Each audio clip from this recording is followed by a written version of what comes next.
I don't want to fight Mexican is because I represent Mexico. I feel like Canelo's a fucking pussy. Canelo doesn't jab anymore. He looks for one shot now. The end is there for Canelo. David Benavidez, the undefeated Mexican monster, has left no doubt about his ambitions. Feared fighter in boxing. Ever see Julio Cesar Chavez in his prime? I'm talking about the daddy. I'm talking about one of the greatest fighters ever. This guy is the closest thing I have seen to a big Julio Cesar Chavez. David, I'm not putting the Chavez thing on you. I'm just saying, you're the closest thing I've seen to a big dude who fights like that. Oh, Canelo's ducking him. This dude's a monster. And I looked and I thought, am I right or wrong about that? No, you're definitely right. You're looking at a man that's not going to let anything outside the ring, mess with his game. But like I said, at the end of the day, I'm not scared of nothing. I accept and I invite war. So if that's what the people of Riyadh, Saudi Arabia want to see, well, let's give it to them. I think everybody is starting to see that I'm fearless, I'm relentless, and I'll fight anybody to get my respect in the ring. After watching Canelo Alvarez lose to Terence Crawford, Benavidez became vocal and direct, pushing hard for a fight and even accusing Canelo of being terrified. For years, one name has haunted Canelo, a challenge he has repeatedly avoided: David Benavidez. He was talking about how he didn't want to give David Benavidez the fight because he was being disrespectful. When you look at the history of Canelo, all the fighters that was disrespectful, calling them out, and he fought all of them. But I just think from a Mexican standpoint, one being extra disrespectful towards the other, he took the sport out of it, and he just felt as if he wasn't going to give Benavidez the payday that he wanted. Now Benavidez is prepared to finally settle the score. Following Canelo's devastating defeat to Crawford, the pressure is impossible to ignore. Just weeks ago, the boxing world was shocked when Crawford, the undisputed welterweight champion, moved up 2 weight classes and delivered a performance that made Canelo look human. It wasn't just a loss, it was domination that stripped away some of Canelo's aura. Even respected trainers like Ronnie Shields admitted that Canelo may no longer be at his peak. Crawford, by unanimous decision, he got that. I just thought Crawford was too fast for Canelo. Too many combinations. Canelo doesn't jab anymore. He looks for one shot now. The end is there for Canelo. De La Hoya broke down where Canelo went wrong. But this wasn't just another fight. It was a turning point. In an exclusive interview with Inside the Ring, Benavidez recognized Crawford's historic achievement. He congratulated him, saying Crawford deserved a place on boxing's Mount Rushmore for jumping up 3 divisions and becoming the undisputed super middleweight champion. Benavidez added, "Not only is he a great fighter, but you could tell in that fight how much of a dog he is," suggesting others could learn from Crawford's heart and grit. First of all, I just want to give Terence Crawford a great congratulations. He's reached a part in history that only so many fighters get to even accomplish in boxing. He's one of the greatest of all time. There's nothing, you can't take that away from him. Terence Crawford should be on the Mount Rushmore in boxing because not only did he go up 3 weight classes, he beat one of the best fighters of this generation. I don't remember any time in history where anybody has come up from 147 pounds and won the super middleweight championship. Not only just won, but the undisputed.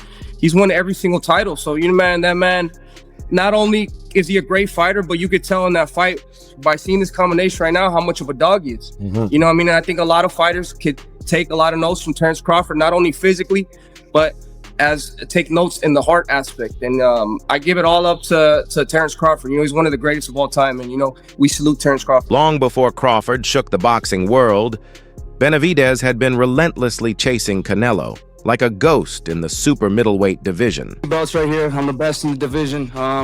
If they want to give me an opportunity now or later, I'm gonna keep winning. Like I said, I'm gonna be the greatest of my generation by the time I'm done. And my job is not complete until I make that happen. For Canelo and everybody else, it just shows everybody I'm not f***ing around. I'm here to stay. I just look at the facts. The people want to see this fight more than Carlos Adames and Charlo. That's why that fight hasn't happened. But for me and Canelo, we have motion. I've been winning the fights I'm supposed to win in fantastic fashion. He has nobody else to fight. So if they want to give it to me now, later, whenever, I'm not going nowhere. For years, Benavidez, a 2-time WBC champion with a flawless record of 30 wins, no defeats, and 25 knockouts, held the interim title, standing as the biggest threat to Canelo's dominance. Really like to bash somebody because at the end of the day, I give respect to Canelo. He's a great fighter. Yeah. He's one of the best Mexican fighters of all time. But wanting to fight him, David, is not bashing him. Yeah. That's not bashing him. But that's what I'm saying. They spin the narrative on Instagram. Right. If I say something, they say this or that. But I only want what I earned. Right. And I'm entitled to it. From what the WBC told me, they say you win a title limiter, we'll give you a title shot. You win the WBC interim title, we'll give you a title shot. I've been in this position for 3 years. So just because Canelo, he could do what he wants, as he says. Right. He's not going to fight the top competition. And he's holding all those belts hostage, bro. And it's not like you got other great fighters too. You got me and David Morrell's there. Yeah. How is it fair that these sanctioning bodies let him pick and choose who he wants to fight? And then the Canelo fans too that be talking shit, bro. Like, do you guys not want to see the best fights? Right. Like, I don't understand. I'm just trying to make the best fights happen. And that's it. At the end of the day, I just want to give the fans what they want to see. Yeah. And the talks weren't just rumors.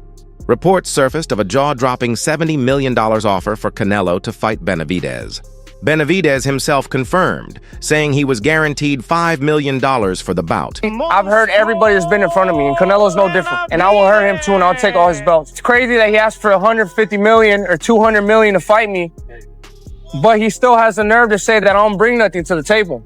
So if I didn't bring nothing to the table, why are you asking for more money than you won in your whole career if I don't mean anything? Maybe after he gets that money, he could buy himself a pair of balls. What I wanted to tell you guys too, I mean, this guy, he's making the most money out of everybody. He's charging you guys so much for the pay-per-views. It's like he's spitting in your guys' face saying that he doesn't give a what you guys want. He's not going to give you the best fights. He's going to fight the fights that he wants. In my opinion, that's a little bit disrespectful to the fans, but he has cult-like fans that, you know, they don't tell him and they're happy with whatever he does. But at the end of the day, if you hold all the titles, you got to fight the best in the division. I'm number one in the division, number one contender. The second one is David Morrell. He's not fighting me, nor he's not fighting David Morrell. So it makes no sense. How is he going to call himself the champion and have all these belts if he doesn't fight the number one or the number two guys? Guys asking $200 million.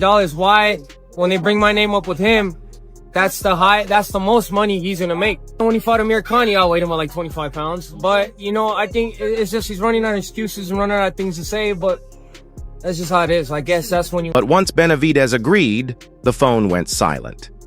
No replies, no negotiations, just silence. This wasn't a rookie challenger talking. Benavidez had earned his position. His resume spoke for itself. First, dismantling Caleb Plant in a brutal grudge match, then completely destroying the previously undefeated Demetrius Andrade, forcing his corner to throw in the towel. We'll both got Canelo and Benavidez. If they fought, which I don't think they're gonna fight no time soon, who you think will win? Man, that's hard to say. I think have pros and cons. You know, I feel like the things that Canelo does better than David. There's things that David does better than Canelo. I'm not comparing it to this fight, but it's like the better be of Bivol fight. You can say who you think's gonna win. You can't say like, oh man, I'm surprised that Bivol won, or I'm surprised that Beterbiev won. You're like, man, that's a damn good fight. So-and-so won. So kind of how I feel about the David and Canelo fight, like who had the best camp, who has the best game plan, who slept the best the night before. And it's not much that separates guys at that level. If David can get on him with his combinations and not give him room to breathe, then, you know, that's probably a night that David gets his hand raised. You know, if Canelo is able to slow the pace down a little bit and catch him with a big shot. David's been dropped before from an off-balance shot. He wasn't really hurt, but, you know, would you be surprised if Canelo stopped him? You know, no. So it's hard to say. Reflecting on his journey, Benavidez declared, "Since I was 3 years old, I've had one dream, becoming the greatest boxer of all time. And that's exactly what we're going to accomplish." He explained that this ambition is what drives him to pursue the biggest names. Interview. And what happened next only added fuel to the fire. I don't know why he wouldn't fight me, especially since, you know, seeing that everybody in his team is on steroids, which we've included him, but he never got off. You think steroids. he's on steroids? Of course. Of course. Sure. How does five? You saw De La Hoya. How do five people out of your camp get tested positive for steroids? Right. You know what I mean? No, all those fucking dudes in that camp are dirty. Benavidez, once this fight is done, is that a fight that you can see happening before the end of your career? Look, I never say no to anything. we'll see later. But I'm focused 100% on this fight. You also speak with your team. Yeah, I go one at a time, but every is a possibility. Always. Right. But I've been in this position my whole life.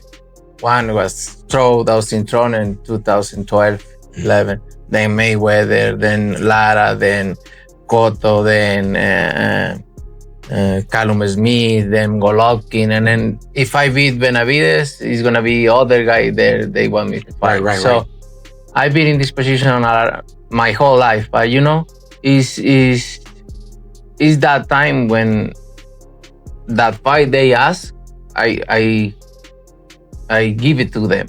But right now in this position I am, now is the time I need to ask. Right? If the money is right,